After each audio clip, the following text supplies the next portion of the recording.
Hi, I'm Richard Hillman. I'm a principal engineer here at Horiba Mira, so I work on connected and autonomous vehicles, including working within the HumanDrive project. I've got a fairly unusual role within the HumanDrive project in that I actually started at Connected Places Catapult, so another partner within the project, where I was leading the safety work within the development process.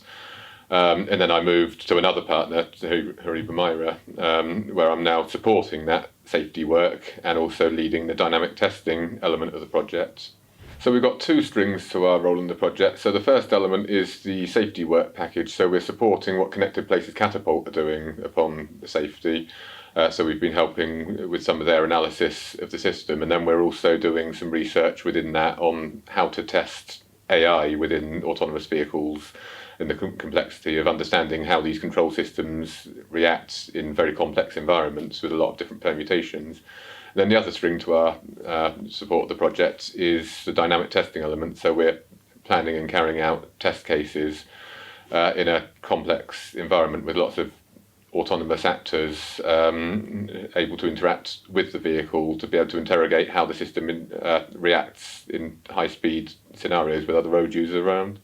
Well, it's been really great to be able to work with a lot of very advanced technology and work with some very good partners within the consortium. So there's been some really good work, some really good progress within the development of CAVs that's taken place, including understanding the human factors, so how these vehicles interact with people and what people actually expect for a vehicle to be seen as being humanistic, hence the name of the project.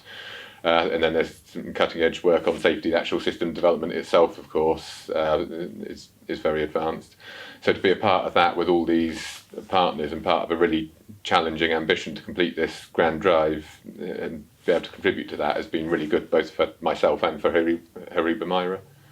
Horiba Mira has benefited from being involved in the project through developing a process for how we should test these vehicles. So we've developed a method to get from the original system requirements and the architecture for the system to develop that through progressively more complex and detailed scenarios until we arrive at the final test cases, which is how we then interrogate the vehicle to understand what its performance is in a range of different scenarios.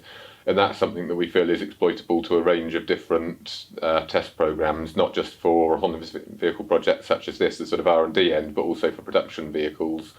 But as driver assistance systems become increasingly more advanced on the rollout towards autonomy, and you're able to get more advanced systems on your vehicle in the dealership, we're able to support that development through our test programs to make sure that it's tested rigorously but also efficiently. So we're looking to exploit the processes that we've developed in other ways, so we can use that for future autonomous vehicle projects and for development of production vehicles.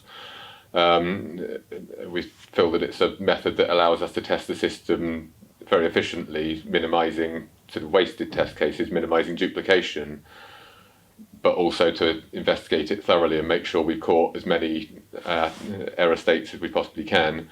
And that's something that's exploitable to a wide range of driver assistance systems in autonomous vehicle projects. So HumanDrive has brought some very advanced technology into the UK, and it's been a very ambitious target to complete the Grand Drive. It involves some very complicated roads, a wide range of different types of roads as well that we operate on. And that's been really challenging, but also really sort of pushed the boundary in terms of technology.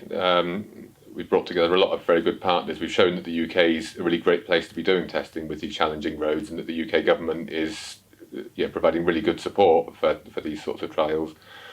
So it's been really good as a sort of beacon to hopefully attract further projects of a similar nature to conduct their trials in the UK, but also to develop our processes within the UK to get all this information pulled together, to get all these partners working together from industry, from academia, and pull all that information together. And it's really helped sort of put a sort of pool of knowledge together within the UK sort of CAV community. I do think there's a long way to go. I think we're talking at least 10 years before we can get to the point where you've got fully autonomous vehicles able to sort of be let loose without a safety driver. So there's a big step to go from being able to test in controlled scenarios where you've got a safety driver as the ultimate backstop to being in a position where you can trust the vehicle to act safely and in a sort of polite manner in any possible scenario, nearly 100% of the time, enough to be confident that it's safe. So I think we're talking about a long development process to get from R&D level to production level. And then after that, you're probably talking another 10 years to get to the sort of level of sort of widespread rollout where it's affecting everyone's everyday life. So it's a long road, but the HumanDrive project has definitely been a step within that process, and there have definitely been some very clear, tangible steps that we've made along that road. So one of the major impacts I think HumanDrive has had is showing that the UK is a great place to be doing testing. So the Grand Drive's a really challenging ambition involving a lot of complicated roads, and it's shown how great the UK is to really test these systems. It's also been really good in terms of pooling that knowledge together, and we've come up with some really good advances in terms of the technology, in terms of the processes we're using to test these things and make sure they're safe and make sure they behave as people would want.